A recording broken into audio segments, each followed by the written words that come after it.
Hello friends, എല്ലാവർക്കും നമസ്കാരം. നമ്മുടെ ഇഷ്ടപരമ്പരയുടെ ഇന്നത്തെ പുതുപുത്തൻ വിശേഷങ്ങളിലേക്ക് ഏവർക്കും സ്വാഗതം. എല്ലാവർക്കും ഇന്ന് നല്ലൊരു ദിവസമാവട്ടെ എന്ന് ആശംസിച്ചുകൊണ്ട് തന്നെ ഇന്നത്തെ വിശേഷങ്ങളിലേക്ക് നമുക്ക് കടക്കാട്ടോ.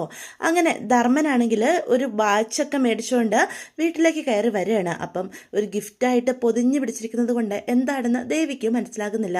അപ്പം ദേവി ധർമ്മനോട് ചോദിക്കും, ഇതെന്താ മാമ? അതൊക്കെ ഉണ്ട് എന്ന് പറയാം. എനിക്ക് മനസ്സിലാകുന്നുണ്ട്, സുകന്യ ചേച്ചിക്ക് എന്തോ സമ്മാനം മേടിച്ചതാണല്ലേ എന്ന് ചോദിക്കുക. അതൊക്കെ ഞാൻ പിന്നെ പറയാം ദേവി എന്ന് പറഞ്ഞ് ധർമ്മനകത്തേക്ക് കയറി ചെല്ലുകയാണ് കേട്ടോ. ദേവിയാണെങ്കിൽ കണക്കും കാര്യങ്ങളും ഒക്കെ നോക്കി അവിടെ ഇരിക്കുവാണ്. അപ്പം അകത്തേക്ക് ചെല്ലുമ്പം നമ്മുടെ സുകന്യ തുണിയൊക്കെ മടക്കി വെച്ചുകൊണ്ടിരിക്കുക. ഇന്നെന്നാ ധർമ്മേട്ടൻ വരാൻ വൈകിയത് എന്ന് സുകന്യ അപ്പം ചോദിക്കുകയാണ്. ദേവി നേരത്തെ വന്നല്ലോ, ധർമ്മേട്ടനും എന്നാ നേരത്തെ കടയിൽ നിന്ന് ഇറങ്ങിയാലോ എന്ന് ചോദിക്കുക. അതോ, എനിക്ക് അത്യാവശ്യമായിട്ട് ഒരിടം വരെ പോകണമായിരുന്നു, അതുകൊണ്ടാണ് ഞാൻ താമസിച്ചത്. അത്യാവശ്യമായിട്ട് ഒരിടം വരെ പോകണമായിരുന്നോ? ധർമ്മേട്ടൻ എവിടെ പോയതാ എന്ന് അപ്പം സുകന്യ വീണ്ടും ചോദിക്കാം. ഞാനോ, എന്നോട് ഒരാൾ വില കൂടിയൊരു ഗിഫ്റ്റ് വേണമെന്ന് കുറച്ച് ദിവസമായിട്ട് ചോദിക്കുന്നു. ആ വ്യക്തിക്ക് വില കൂടിയൊരു വാച്ച് സമ്മാനമായിട്ട് മേടിക്കാനായിട്ട് ഞാൻ പോയതാ എന്ന് പറയാം. ധർമ്മേട്ടൻ എനിക്ക് വാച്ച് മേടിച്ചോ എന്ന് ചോദിക്കാം. പിന്നല്ലാതെ, നിനക്കല്ലാതെ പിന്നെ ഞാൻ ആർക്കാ വില കൂടിയ വാച്ച് കൊടുക്കുക എന്ന് പറഞ്ഞ് ആ ഗിഫ്റ്റ് സുകന്യയുടെ കയ്യിലേക്ക് കൊടുക്കുക. സുകന്യ ആണെങ്കിൽ ആകാംക്ഷയോടെ അതിൻ്റെ പൊതിയൊക്കെ അഴിച്ചു നോക്കുകയാണ് കേട്ടോ. ഒയ്യോ, ഇത് അടിപൊളി വാച്ചാണല്ലോ ധർമ്മേട്ട, ഇതിന് ഒരുപാട് പൈസയായി കാണുമല്ലോ. 30,000 മുകളിലാ ഇതിൻ്റെ വില എന്ന് ധർമ്മൻ അപ്പോൾ പറയും. 30,000 രൂപയുടെ മുകളിലോ? ഓഫർ ഉള്ളതുകൊണ്ട് 25,000 രൂപയ്ക്ക് കിട്ടി. ഇതിൻ്റെ ടോപ്പ് മോഡലിന് ഏകദേശം 1,00,000 രൂപ എടുത്ത വില എന്ന് അപ്പോൾ സുകന്യ പറയും. എൻ്റെ പൊന്നു സുകന്യെ, ഇത് തന്നെ മേടിച്ച പാട് എനിക്കറിയാം. ഒരു ചിട്ടി അടിച്ച കാശേ ഞാൻ മേടിക്കാതെ ഇട്ടിട്ടുണ്ടായിരുന്നു. ആ പൈസ പിൻവലിച്ച നിനക്കിപ്പോൾ ഞാൻ ഈ വാച്ച് മേടിച്ചത് എന്ന് പറയാം. അതുകൊണ്ട് ടോപ്പ് മോഡലൊന്നും എൻ്റെ സുകന്യ ആഗ്രഹിക്കല്ലേ എന്ന് പറയാൻ കേട്ടോ. ഇല്ല ധർമ്മേട്ട, എനിക്ക് ഒത്തിരി സന്തോഷമായി. ഈ വാച്ച് അടിപൊളി വാച്ചാ, ഞാൻ ആഗ്രഹിച്ചതിലും അടിപൊളി വാച്ചാ ധർമ്മേട്ടൻ എനിക്ക് മേടിച്ചുകൊണ്ട് വന്നത്. ഞാനിവിടെ എല്ലാവരെയും ഇതൊന്ന് കൊണ്ട് കാണിക്കട്ടെ എന്ന് പറയാം. അതിനു മുന്നേ ഞാനൊരു കാര്യം പറയട്ടെ സുകന്യ എന്ന് ചോദിക്കാം. എന്താ ധർമ്മേട്ട? ഞാൻ ഈ വാച്ച് നിനക്ക് മേടിച്ചു തരാനുണ്ടായ സാഹചര്യം എന്താണെന്ന് നിനക്കറിയാലോ. ധർമ്മേട്ടൻ വാക്ക് പാലിച്ച സ്ഥിതിക്ക് ഞാൻ ഇനി ഗോമതി സ്റ്റോറിൻ്റെ പരിസരത്തേക്ക് പോലും പോകുന്നില്ല. ഞാൻ ഇവിടെ ഇരിക്കത്തേ ഉള്ളൂ. ഞാനുമേ വാക്ക് ഉറപ്പായിട്ടും പാലിക്കും. എനിക്ക് കടയിൽ പോയി ഇരിക്കണ്ട എന്ന് സുകന്യ പറയാം. ഞാൻ ഈ വാച്ച് കൊണ്ട് എല്ലാവരെയും കാണിക്കട്ടെ എന്നും പറഞ്ഞ് പുറത്തേക്ക് പോവാം. ആദ്യം ദേവിയുടെ അടുത്തേക്ക് ചെല്ലുന്നത്. ദേവി, ഇത് നോക്കിക്കേ എന്ന് സുകന്യ പറയാം. ചേച്ചി, ഞാൻ നോക്കാട്ടോ, അല്പ തിരക്കില്ല, കുറച്ച് കഴിയട്ടെ. അല്ലേലും നിന്നോടിത് പറഞ്ഞിട്ട് ഒരു കാര്യമില്ല, നിന്നെ കാണിച്ചിട്ടും കാര്യമില്ല എന്ന് പറഞ്ഞ് സുകന്യ അവിടെ നിൽക്കുക. പെട്ടെന്നാണ് നമ്മുടെ മിത്രയും മീനും കൂടി അവിടെ വരുന്നത്. ഇവരെ കാണിക്കാം. നോക്കിക്കേ മിത്രേ, മീനു, എനിക്ക് ധർമ്മേട്ടൻ മേടിച്ചു തന്ന വാച്ചാ. അടിപൊളി വാച്ചാണല്ലോ എന്ന് അവർ രണ്ടുപേരോട് പറയൂ കേട്ടോ. പെട്ടെന്ന് ഈ സംസാരം കേട്ടുകൊണ്ട് നമ്മുടെ ഗോമതി ബാലനും ഒക്കെ വരിക. ഗോമതി ചോദിക്കും, ഇന്ന് വലിയ സന്തോഷത്തിലാണല്ലോ സുകന്യ, എന്താ കാര്യം എന്ന് ചോദിക്കുക. അതോ, ഇത് നോക്കിക്കേ ഗോമതി ചേച്ചി, ധർമ്മേട്ടൻ എനിക്ക് വാച്ച് മേടിച്ചുകൊണ്ട് വന്നതാ, അടിപൊളിയായിട്ടില്ലേ? ഇത് നല്ല ഭംഗിയുള്ള വാച്ചാണല്ലോ, ഇതിന് എത്രയുടെ വില എന്ന് ധർമ്മൻ അങ്ങോട്ട് വരുന്ന കാണുമ്പം ഗോമതി ചോദിക്കും, ഇതിന് 25,000 രൂപ വിലയായി ചേച്ചി എന്ന്. അപ്പം ധർമ്മൻ പറയാൻ കേട്ടോ, ഒരു വാച്ചിന് 25,000 രൂപയോ? അപ്പം ആര്യനും ആകാശവും ആനന്ദവും ഒക്കെ അത് മേടിച്ചു നോക്കുക. എന്തായാലും വാച്ച് അടിപൊളിയായിട്ടുണ്ട്, നല്ല ഭംഗിയുള്ള വാച്ചാ എന്ന് എല്ലാവരും സമ്മതിക്കുക. അപ്പം ആകാശ് പറയും, ഇതിൻ്റെ ടോപ്പ് ബ്രാൻഡിനൊക്കെ 1,00,000 രൂപയോളമാണ് വില, ഇതേ നല്ല ബ്രാൻഡാ, അതുകൊണ്ടാണ് ഈ വിലയായത് എന്ന് ആകാശ് പറഞ്ഞു മനസ്സിലാക്കുക. അപ്പം ബാലൻ പറയും, എന്നാലും ഒരു വാച്ചിന് 25,000 രൂപ എന്നൊക്കെ പറയുന്നത് കുറച്ച് കടുപ്പം തന്നെയാണ്. നമ്മൾ എന്തിനാ വാച്ച് ഉപയോഗിക്കുന്നത്? സമയം അറിയാൻ വേണ്ടി. അതിനൊരു സാധാരണ വാച്ചാണെങ്കിലും പോരെ എന്ന് ബാലൻ പറയാം. പറഞ്ഞു തുടങ്ങിയല്ലോ ഗോമതി സ്റ്റോർ ബാലൻ്റെ തത്വങ്ങൾ എന്ന് അപ്പം ആകാശ് പറയാം. അത് കേൾക്കുമ്പോഴത്തേക്കും ബാലനാണെങ്കിൽ ഒന്ന് തുറച്ചു നോക്കുകയാണ് കേട്ടോ. അതേസമയം ദേവിയാണെങ്കിൽ ഇതിലൊന്നും ശ്രദ്ധിക്കാതെ കാര്യമായിട്ട് കണക്ക് നോക്കിക്കൊണ്ടിരിക്കുകയാണേ. പെട്ടെന്ന് ബാലൻ നമ്മുടെ ധർമ്മനോട് ചോദിക്കും, എടാ, ഇത്രയും വിലയുള്ള വാച്ചൊക്കെ മേടിക്കാൻ പോയത് എന്തിനാടാ എന്ന് ചോദിക്കാം. എൻ്റെ പൊന്നു ബാലേട്ടാ, സുകന്യയ്ക്ക് വേണ്ടി അവൻ ആഗ്രഹിച്ച് മേടിച്ചതല്ലേ, അതിൻ്റെ പേരിൽ ഇനി ബാലേട്ടൻ അവനെ കുറ്റപ്പെടുത്തല്ലേ എന്ന് ഗോമതി പറയാം. വഴക്കു പറഞ്ഞതല്ല, പണം ചെലവാക്കുന്നത് ആഡംബരങ്ങൾക്കായിരിക്കരുത്, ആവശ്യങ്ങൾക്കായിരിക്കണം, അത്രയും ഞാൻ ഉദ്ദേശിച്ചോളൂ. അത് ഞാൻ അവനെ ഒന്ന് ഓർമ്മപ്പെടുത്തിയതാ. ഒരാൾ അവിടെ ഇരിക്കുന്ന ഇരിപ്പ് കണ്ടോ എന്ന് മിത്ര പറയാം. പുതിയ വാച്ച് മേടിച്ചതോ അതിൻ്റെ പേരിൽ ഇവിടെ നടക്കുന്ന ചർച്ചകളോ ഒന്നും ഏടത്തി അറിയുന്നു പോലും ഇല്ല എന്ന് പറയാണ് കേട്ടോ. അത് ശരിയാ എന്നാൽ ആര്യനും പറയും, ഏടത്തിയുടെ ഇരിപ്പ് കണ്ടിട്ടെ ഇന്നും കണക്കിൽ എന്തോ പിശക് വന്നിട്ടുണ്ടെന്നാ തോന്നുന്നേ എന്ന് ആര്യനപ്പോൾ പറയാണ് കേട്ടോ. അപ്പം ആകാശ് പറയും, പാവം ഏടത്തി എത്ര സമാധാനമായിട്ട് ജീവിച്ചുകൊണ്ടിരുന്നതാ. അല്ല, ഉത്തരവാദിത്തങ്ങൾ എപ്പോഴും നല്ലതാ മനുഷ്യർക്ക് എന്ന് ആകാശം പറയാം. പെട്ടെന്ന് ബാലൻ ദേവിയുടെ അടുത്തേക്ക് ചെല്ലുക. എന്താ മോളെ, എന്താ കാര്യം, ഇന്നും കണക്കിൽ പെശകുണ്ടോ എന്ന് ചോദിക്കാം. ഇന്ന് എത്ര രൂപയുടെ കണക്കാ ശരിയാകാത്തത്, 1500 അതോ 2000 എന്ന് ഗോമതിയും ചോദിക്കാം. ബാലച്ച, ഇന്ന് ഡീലർക്ക് കൊടുക്കാൻ വേണ്ടി 25,000 രൂപയല്ലേ കടയിലേക്ക് കൊണ്ടുവന്നത്, അല്ലല്ലോ എന്ന് പറയാം. 50,000 രൂപ ഉണ്ടായിരുന്നല്ലോ എന്ന് ബാലനപ്പം ദേവിയോട് മറുപടി പറയാം. 50,000 രൂപ ഉണ്ടായിരുന്നോ, ബാലച്ചന് ഉറപ്പാ എന്ന് ചോദിക്കാം. എന്താ മോളെ എന്നപ്പം ദേവിയോട് ബാലൻ ചോദിക്കുകയാണ് കേട്ടോ. എന്തോ കാര്യമുണ്ടല്ലോ എന്നുള്ള രീതിയിൽ എല്ലാവരും നോക്കുക. ബാലച്ചൻ 50,000 രൂപ തന്നതെന്ന് അത്രയ്ക്ക് ഉറപ്പാണോ? അതേ മോളെ, 25,000 രൂപയുടെ 2 കെട്ടുകളാണ് ഞാൻ അവിടെ വെച്ചിരുന്നത് എന്ന് പറയാം. പക്ഷേ കണക്ക് ശരിയാകുന്നില്ലല്ലോ ബാലച്ച, 25,000 രൂപയുടെ കുറവ് കാണുന്നുണ്ടല്ലോ എന്ന് പറയാം. അതെങ്ങനെ ശരിയാകും എന്ന് ഗോമതി അപ്പം പറയാം. ചിലപ്പം അവിടെ തന്നെ കാണും മോളെ, മോളെടുക്കാൻ മറന്നതായിരിക്കും എന്ന് ഗോമതി പറയേ. ഇല്ലമ്മേ, ഞാൻ കറക്റ്റായിട്ട് എല്ലാ ദിവസത്തെയും പോലെ പൈസ മുഴുവനും എടുത്ത് വെച്ചതാമ്മേ എന്ന് ദേവി അപ്പം മറുപടി പറയാം. 25,000 രൂപയുടെ കുറവുണ്ട്, ഇത് പിന്നെ എവിടെ പോയി ബാലച്ച? ഞാനിന്ന് കടയിൽ പോയി നോക്കിയിട്ട് വരട്ടെ. ഇപ്പോഴോ എന്നപ്പം ബാലൻ ചോദിക്കാം. എൻ്റെ ഏടത്തി അത് നാളെ നോക്കിയാൽ പോരെ? അത് പോരെ മീനു, 25,000 രൂപയാ, അങ്ങനെ കളയാൻ പറ്റുമോ? അത് എവിടെ പോയി എന്ന് അറിയണ്ടേ എന്ന് പറയാം. ആ കണക്ക് ഇപ്പം തന്നെ ക്ലിയർ ചെയ്യണം, അല്ലെങ്കിൽ എനിക്ക് ഒരു സമാധാനവും കിട്ടില്ല എന്ന് ദേവി മറുപടി പറയാം. അതെ മോളെ, ആ കാശ് അവിടെ തന്നെ ഉണ്ടാകും, നീ ചിലപ്പോൾ ശ്രദ്ധിക്കാതെ പോയതാകും. ബാലേട്ടൻ ആ പൈസ എവിടെയാ വെച്ചത് എന്ന് ഗോമതി അപ്പം ബാലനോട് ചോദിക്കും. എടോ, എപ്പോഴത്തെയും പോലെ ട്രോയിൽ തന്നെ ഞാൻ കാശ് വെച്ചത്, എന്നാൽ അത് അവിടെ തന്നെ കാണും, നിങ്ങൾ ആരും ശ്രദ്ധിക്കാത്തയായിരിക്കും. അത് അവിടെ തന്നെ ഉണ്ടോയെന്നൊന്ന് അറിയണമല്ലോ ബാലച്ച, എൻ്റെ കൂടെ ഒന്ന് വന്നേ ബാലച്ച, അതവിടെ ഉണ്ടോയെന്ന് നമുക്ക് ഇപ്പം തന്നെ പോയി നോക്കാം, ഇല്ലെങ്കിൽ എനിക്ക് ഒരു സമാധാനവും കിട്ടത്തില്ല എന്ന് ദേവി പറയാം. ശേ, ഇപ്പോഴോ എന്ന് അപ്പോൾ ബാലന് ചോദിക്കുക. ഏടത്തി ഒന്ന് പറയുന്ന നോക്ക്, നാളെ പോയാൽ മതി. ഇല്ല മീനു, ഈ കണക്ക് ക്ലിയർ ആക്കാതെ എനിക്ക് ഒരു സമാധാനവും കിട്ടില്ല, എനിക്കൊന്ന് ഉറങ്ങാൻ പറ്റില്ല, നമുക്ക് പോയി നോക്കാം എന്ന് പറയാം. എന്നിട്ട് ദേവി പോകാൻ തയ്യാറായിട്ട് നിൽക്കുകയാണ് കേട്ടോ. പിന്നെ ദേവിയോട് പറഞ്ഞിട്ട് കാര്യമില്ല എന്ന് മനസ്സിലായതുകൊണ്ട് പിന്നെ ആരും ഒന്നും പറയുന്നില്ല. എന്നാൽ പോയി നോക്കിയിട്ട് വരാം മോളെ എന്നാൽ ബാലനും പറയാം. പെട്ടെന്ന് ഗോമതി കടയുടെ താക്കോല് ബാലൻ്റെ കയ്യിലെടുത്ത് കൊടുക്കാണ് കേട്ടോ. നിങ്ങൾ രണ്ടുപേരും പോയിട്ട് വേഗം വാ എന്ന് പറയാം. എന്നാൽ വാ മോളെ, നമുക്ക് പെട്ടെന്ന് പോയി നോക്കിയിട്ട് വരാം എന്ന് പറയാം. ആ, കടയിൽ കാണും എന്ന് അപ്പം എല്ലാവരും പറയാണ് കേട്ടോ. വെറുതെ അവിടം വരെ പോയി എന്തിനാണോ ഈ രാത്രി ബുദ്ധിമുട്ടുന്നത് എന്ന് പരസ്പരം പറഞ്ഞുകൊണ്ടിരിക്കുക. അങ്ങനെ അവർ രണ്ടുപേരും കൂടി ഗോമതി സ്റ്റോറിലേക്ക് ചെല്ലുകയാണ് കേട്ടോ. ചെല്ലുമ്പോൾ തന്നെ ദേവി തിടുക്കപ്പെട്ട് പോയി ഡ്രോ തുറന്ന് നോക്കുക. ബാലച്ച, ഇത് പൈസ ഇല്ല ബാലച്ച എന്ന് പറയാം. പിന്നെ ഇത് എവിടെ പോയി, പുറത്ത് എവിടെയെങ്കിലും വെച്ചിട്ടുണ്ടോ എന്ന് നോക്കിക്കൊണ്ട് ബാലൻ മേശപ്പുറത്ത് മുഴുവനും നോക്കുക. ഇവിടെ ഒന്നും കാണുന്നില്ലല്ലോ. ഞാൻ ചായ കുടിച്ചിട്ട് പോയിട്ട് വന്നപ്പം മാമൻ എന്നോട് പറഞ്ഞതാ കാശ് ഇവിടെ വെച്ചിട്ടുണ്ടെന്ന്. ഞാനപ്പം അതെടുത്ത് ഡ്രോയിലേക്ക് വെക്കുകയും ചെയ്തു. മോള് 1 കെട്ടാണോ അതോ 2 കെട്ടാണോ എടുത്ത് വെച്ചത്? അത് ഞാൻ ഓർക്കുന്നില്ല ബാലച്ച. ഉറപ്പാണോ മോള് പൈസ വെച്ചതാണോ? അതെ ബാലച്ച, ഞാൻ പൈസ എടുത്ത് വെച്ചതാ, എനിക്ക് നല്ല ഓർമ്മയുണ്ട് എന്ന് പറയാം. പിന്നെ 25,000 രൂപ പിന്നെ എവിടെ പോയി എന്ന് ബാലൻ പറയാണ്. പച്ചക്കറി ലോഡുകാർ വന്നപ്പം കാശെടുത്ത് കൊടുത്തില്ലായിരുന്നോ? അത് എങ്ങനെയായിരുന്നു? അത് ഒരു 1/2 കെട്ടാണ് ഞാൻ എടുത്ത് കൊടുത്തത്, അതിനുവേണ്ടി കാശ് മാറ്റി വെച്ചിട്ടുണ്ടായിരുന്നു. ഇത് ആ കാശല്ല ബാലച്ച, എനിക്ക് ഉറപ്പാ എന്ന് പറയാം. ഗോമതി സ്റ്റോർ തുടങ്ങിയതിന് ശേഷം ആദ്യമായിട്ടാണ് ഇങ്ങനൊരു സംഭവം നടക്കുന്നത്. പിന്നെ ഈ 25,000 രൂപ അത് എവിടെ പോയി എന്നും പറഞ്ഞ് ബാലൻ തലയ്ക്ക് കൈയും കൊടുത്തിരിക്കുകയാണ് കേട്ടോ. ഒന്നും എനിക്ക് മനസ്സിലാകുന്നില്ലല്ലോ ബാലച്ച, എന്തോ എവിടെയോ സംഭവിച്ചിട്ടുണ്ട്, അല്ലാതെ എൻ്റെ ഭാഗത്തു നിന്ന് ഒരു തെറ്റ് സംഭവിച്ചിട്ടില്ല. എനിക്ക് നല്ല ഉറപ്പുണ്ട്, ഞാൻ ആ കാശ് ഇവിടെ ഇരിക്കുന്നത് കണ്ടതാ. പക്ഷേ എടുത്ത് ഡ്രോയിലേക്ക് വെച്ചത് 2 കെട്ടാണോ എന്ന് എനിക്ക് ഓർമ്മ കിട്ടുന്നുമില്ല എന്ന് ദേവി പറയാണ് കേട്ടോ. ഇതേ സമയം ബാലനും ദേവിയും കൂടി വീട്ടിലേക്ക് തിരിച്ചു പോകാനായിട്ട് തുടങ്ങാം നിരാശയോടെ.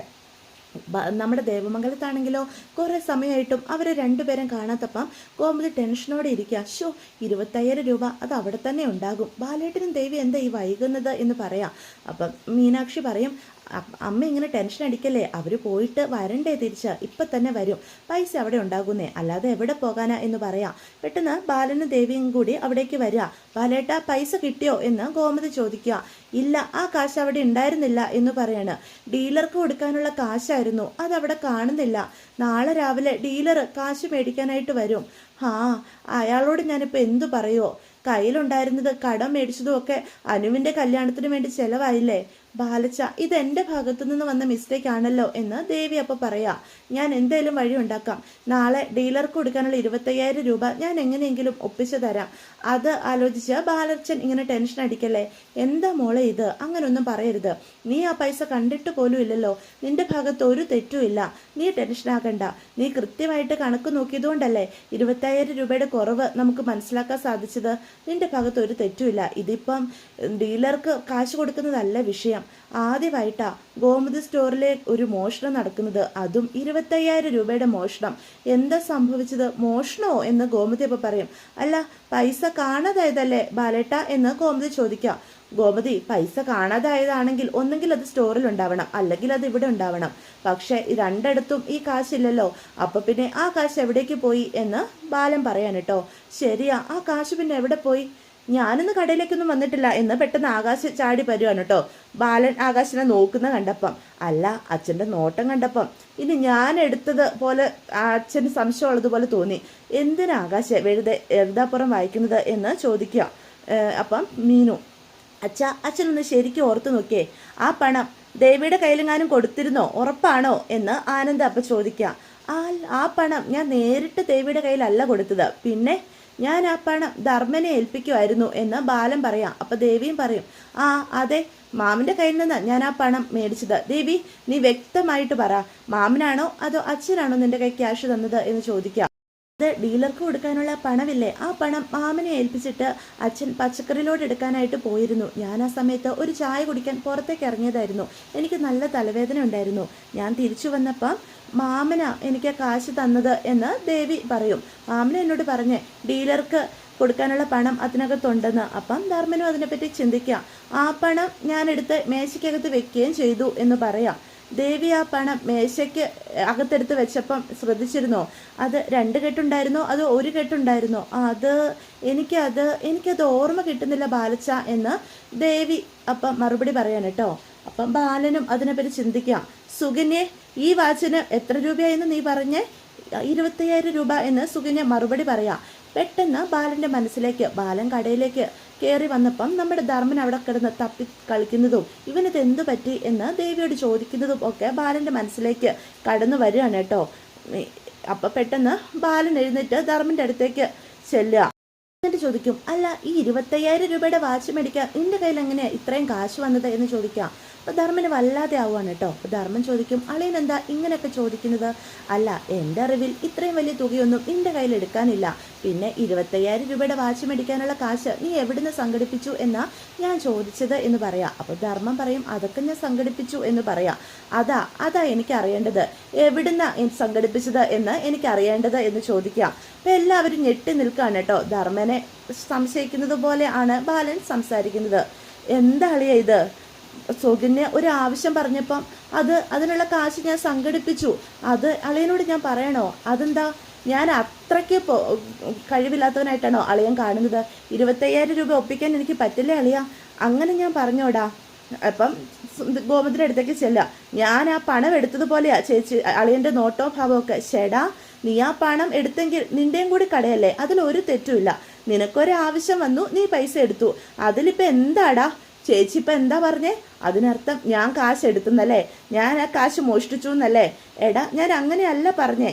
എടാ, നിന്റെ കടയിൽ നിന്ന് നീ മോഷ്ടിക്കോ? എടാ, ഞങ്ങൾ അങ്ങനെ ഉദ്ദേശിച്ചില്ല. എടാ, നിനക്കൊരു കയ്യബദ്ധം പറ്റിയതാണെങ്കിൽ പോട്ടെ, സാരമില്ല എന്ന് ബാലനും പറയാം. പെട്ടെന്ന് ഗോമതിയും പറയാം. അപ്പം മനസ്സിലാകുന്നുണ്ട് എന്ന് ധർമ്മനും കരച്ചിലൊക്കെ വരും കേട്ടോ. ധർമ്മൻ ചോദിക്കും, ഞാൻ ആ കാശ് എടുക്കുന്ന നിങ്ങളെല്ലാവരും കരുതുന്നുണ്ടല്ലേ എന്ന് ചോദിക്കാം. അപ്പം എല്ലാവരും ഒന്നും മിണ്ടാതെ പരസ്പരം നോക്കുക. അപ്പം സുഖിനി പറയും, ഗോമതി ചേച്ചി, ഇത് തീരെ മോശമായി പോയി. പാവം ധർമ്മേട്ടൻ എനിക്കൊരു വാച്ച് വാങ്ങി തന്നിട്ട് ഇങ്ങനെയൊക്കെ നിങ്ങൾ പറയണോ എന്ന് ചോദിക്കാം. ചേച്ചി ഇടപെടാതെ മാമനും അമ്മയും സംസാരിക്കട്ടെ എന്ന് മീനും അപ്പം പറയാം. മാമൻ ആ പണം മോഷ്ടിച്ചെന്ന് അച്ഛൻ ഒരിക്കലും ഉദ്ദേശിച്ചിട്ടില്ല എന്ന് ആനന്ദ് പറയാം. വേണ്ട, ഇനി എനിക്ക് ഒന്നും കേൾക്കണ്ട. നിങ്ങളുടെയൊക്കെ മനസ്സിലിരിപ്പ് എന്താണെന്ന് എനിക്ക് മനസ്സിലായി. ഞാനും എൻ്റെ ചേച്ചിയെ അളിയനെ ചങ്കു പറിച്ച സ്നേഹിച്ചേ, പക്ഷെ നിങ്ങൾ എനിക്ക് 25,000 രൂപയുടെ വില പോലും തന്നിട്ടില്ലായിരുന്നു എന്ന് എനിക്ക് ഇന്ന് മനസ്സിലായി എന്ന് ധർമ്മൻ മറുപടി പറയാം. എടാ, നീ എന്തൊക്കെയാ ഈ പറയുന്നേ? മോനെ ധർമ്മ എന്നും പറഞ്ഞ് ബാലൻ അടുത്തേക്ക് ചെല്ലാം. എടാ, നീ എന്താ ഈ പറയുന്നത് എന്ന് ബാലൻ ചോദിക്കാം.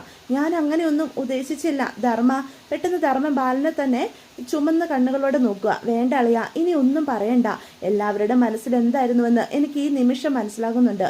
ഈ വീട്ടിൽ ഞാൻ ആരും ആയിരുന്നില്ല. നിങ്ങളുടെയൊക്കെ മനസ്സിൽ എനിക്കൊരു സ്ഥാനവും ഉണ്ടായിരുന്നില്ല എന്ന് പറഞ്ഞ് റൂമിലേക്ക് പോവാണ് കേട്ടോ. എന്നിട്ട് വാതിലടിച്ച് അവിടെ തന്നെ ഇരിക്കുക. പെട്ടെന്ന് ധർമ്മൻ്റെ മനസ്സിലേക്ക് ഗോമതിയുടെയും ബാലൻ്റെയും വാക്കുകൾ കടന്നു വരികയാണ് കേട്ടോ. താൻ തന്നെയാണ് ആ കാശ് എടുത്തത് പോലെ ഉറപ്പിച്ചുള്ള അവരുടെ സംസാരം അത് മനസ്സിലേക്ക് കടന്നു വരിക. അതിനുശേഷം ആ മഴയത്ത് ബാലൻ്റെ കൈ പിടിച്ച് ഗോമതി കൃഷ്ണമംഗലത്ത് നിന്ന് ഇറങ്ങുമ്പോൾ ചേച്ചി എന്നെയും കൊണ്ടുപോ എന്നും പറഞ്ഞ് ഓടി വന്ന തന്നെയും താൻ ചേച്ചിയുടെ കൂടെ ജീവിച്ചതും അവരുടെ മക്കളോടൊപ്പം വളർന്നതും ഒക്കെ ധർമ്മൻ്റെ മനസ്സിലേക്ക് കടന്നു വരികയാണ് കേട്ടോ. താൻ ഈ വീട്ടിൽ ആരും ആയിരുന്നില്ലേ എന്ന് വീണ്ടും വീണ്ടും മനസ്സിലേക്ക് കടന്നു വരിക. ഇതേസമയം മീനും ഇത്രയും പോയി വാതിലിൽ മുട്ടുവാണ് കേട്ടോ. ധർമ്മം കുറ്റിയിട്ടിട്ടാ അകത്ത് വന്നിരിക്കുന്നത്. മാമ, ഞങ്ങൾ പറയുന്നതെന്ന് കേൾക്ക്, വാതിൽ തുറക്ക്, കൊച്ചച്ച വാതിൽ തുറക്ക് എന്ന് ചോദിക്കുക. പെട്ടെന്ന് ധർമ്മൻ തൻ്റെ ബാഗും എടുത്ത് പുറത്തേക്ക് വരിക. അത് കാണുന്ന എല്ലാവരും ഞെട്ടിത്തരിച്ച് നിൽക്കുക. സുകന്യെ, നിനക്ക് എന്താ എടുക്കാന്ന് വെച്ചാൽ എടുത്തോണ്ട് എൻ്റെ കൂടെ ഇപ്പം തന്നെ ഇറങ്ങുക, പറഞ്ഞത് കേട്ടില്ലേ എന്ന് പറയാ. പെട്ടെന്ന് സുകന്യയും അകത്തേക്ക് കയറി പോവാ. ധർമ്മ മോനെ, എന്താ ഇടാ ഇത്? നീ എന്താ ഈ കാണിക്കുന്നത്? നീ ഈ ബാഗിങ് തന്നെ. വേണ്ട ചേച്ചി, ഇനി ചേച്ചി കൂടുതൽ പറഞ്ഞ് ബുദ്ധിമുട്ടുണ്ട എന്ന് ധർമ്മൻ പറയാണ് കേട്ടോ. അപ്പൊ ദേവി ഇതെല്ലാം കണ്ടും കേട്ടും കരഞ്ഞുകൊണ്ട് നിൽക്കുകയാണ്. ധർമ്മന്റെ മുഖഭാവം കാണുമ്പം ഗോമതി ആകെ വല്ലാതാവുക. മോനെ, എടാ, നിന്നെ ഒന്ന് വഴക്ക് പറയാനുള്ള സ്വാതന്ത്ര്യം ഞങ്ങൾക്കാർക്കും ഇല്ലേ എന്ന് ചോദിക്കുക. അപ്പൊ ധർമ്മം മറുപടി ഒന്നും പറയില്ല. എന്തെങ്കിലും പറഞ്ഞ ഇങ്ങനെ ഭാഗം എടുത്ത് അപ്പം തന്നെ ഇറങ്ങി പോവാണോടാ വേണ്ടത് എന്ന് ചോദിക്കുക. എന്താടാ ഇത് ധർമ്മ, നീ എങ്ങോട്ടാടാ ഈ പോകുന്നത്? എങ്ങോട്ടെങ്കിലും ആയിക്കോട്ടെ, അളിയനും ചേച്ചിയും അതറിയേണ്ട യാതൊരു ആവശ്യമില്ല. എനിക്ക് മനസ്സിലാകുന്നുണ്ട് നിങ്ങളൊക്കെ മനസ്സിൽ എന്തായിരുന്നുവെന്ന്. എടാ, എന്താ നീ ഈ പറയുന്നത്? നിന്റെ കാര്യങ്ങൾ ഞങ്ങൾ അറിയണ്ടേ? അറിഞ്ഞിടത്തോളം മതി, എനിക്ക് തൃപ്തിയായ അളിയാ, കൂടുതലൊന്നും ഇനി നിങ്ങൾ അറിയണ്ട എന്ന് ധർമ്മം പറയാ. അപ്പം ആകാശ് അടുത്തേക്ക് ചെല്ലുക. മാമ, എന്താ ഇത്? അച്ഛൻ എന്തെങ്കിലും പറഞ്ഞുവെന്ന് വെച്ച് മാമൻ ഉടനെ പിണങ്ങി ഇറങ്ങി പോവാണോ വേണ്ടത് എന്ന് ചോദിക്കുക. അച്ഛൻ മാമനെ വഴക്ക് പറയുന്നത് ആദ്യമായിട്ടൊന്നും അല്ലല്ലോ, ഇതിങ്ങ് തന്നെ. ആകാശേ, നീ അതിന്ന് വിട്ടേ എന്ന് പറയാം. മാമ, ബാഗിന്ന് വിടാനാ നിന്നോട് പറഞ്ഞത് എന്ന് ധർമ്മം പറയാണ് കേട്ടോ. അപ്പം ധർമ്മം നല്ല ദേഷ്യത്തിലാണ് കേട്ടോ. അത്രയധികം അവരെല്ലാവരെയും ഒരു നിമിഷം കൊണ്ട് ധർമ്മം വെറുത്തുപോയി. എടാ, നിന്റെ അച്ഛൻ എന്നെ തല്ലാനും ശാസിക്കാനും ഉള്ള അധികാരവും അവകാശവും എല്ലാം ഉണ്ട്. പക്ഷേ ഇന്ന് ചെയ്യാത്ത തെറ്റ് എൻ്റെ തലയിൽ കെട്ടിവെക്കാനുള്ള അവകാശം നിന്റെ അച്ഛനെന്നല്ല, നിന്റെ അമ്മയ്ക്കും ഇല്ല എന്ന് പറയാം. ഞാനൊരു തെറ്റും ചെയ്തിട്ടില്ലെന്ന് എനിക്കറിയാം. എടാ മോനെ, നീ പണം മോഷ്ടിച്ചെന്ന് ബാലേട്ടൻ പറഞ്ഞില്ലല്ലോ. ഗോമതി പറയാ. ചേച്ചി, ഇന്നത്തെ ദിവസം ഞാൻ ഒരിക്കലും മറക്കില്ല. ഈ ദിവസം ഞാൻ മറക്കില്ല. ആരൊക്കെ എന്നെ തള്ളി പറഞ്ഞാലും എൻ്റെ ചേച്ചി എന്നെ തള്ളി പറയുമെന്ന് ഞാൻ ഒരിക്കലും കരുതിയില്ല. എന്നെ ഒരു തരുമ്പ് വിശ്വാസം പോലും ചേച്ചിക്ക് ഉണ്ടായിരുന്നില്ലെന്ന് എനിക്ക് ബോധ്യപ്പെട്ടു. ചേച്ചി നിന്നെ തള്ളി പറഞ്ഞിട്ടില്ലടാ. നീ എന്താ ഈ ചെയ്യുന്നേ? നീ ഇവിടുന്ന് പോകല്ലേടാ. ഞാൻ പോകും ചേച്ചി. ഇനി എനിക്കിവിടെ ജീവിക്കാൻ സാധിക്കില്ല. ഇനി ഒരു നിമിഷം പോലും ഞാനിവിടെ നിൽക്കാൻ പാടില്ല. നിങ്ങളുടെയൊക്കെ മനസ്സിൽ ഒരു 25,000 രൂപയുടെ വില പോലും ഇല്ലാത്തവനായിരുന്നു ഞാനെന്ന് എനിക്ക് ബോധ്യപ്പെട്ടു. മാമ, നിങ്ങൾ എന്ത് ഭ്രാന്ത ഈ പറയുന്നേ എന്ന് ആനന്ദേട്ടൻ ചോദിക്കുകയാണ് കേട്ടോ. അപ്പം എൻ്റെ പൊന്നു മാമ, ഇത് എന്തോ ഒരു തെറ്റിദ്ധാരണയിൽ സംഭവിച്ചതാ. അതിന് മാമൻ ഇങ്ങനെ ഒരു തീരുമാനം എടുക്കല്ലേ എന്ന് പറയാം. അപ്പം ധർമ്മൻ്റെ ചങ്ക് തകർന്നാണ് കേട്ടോ നിൽക്കുന്നത്. അത്രയധികം ബാലനെയും ഗോമതിയും ധർമ്മന് നൽകിയത് ഒരു തീരാവേദനയായി ധർമ്മൻ്റെ മനസ്സിലുണ്ട് കേട്ടോ. അപ്പം ഇതൊക്കെയാണ് ഇന്നത്തെ വിശേഷങ്ങൾ. വീഡിയോ ഇഷ്ടപ്പെട്ടുവെങ്കിൽ ചാനൽ സബ്സ്ക്രൈബ് ചെയ്യാൻ മറക്കരുത്, ലൈക്ക് ചെയ്യാനും മറക്കരുത്. നിങ്ങളുടെ അഭിപ്രായങ്ങൾ കമൻസ് വഴി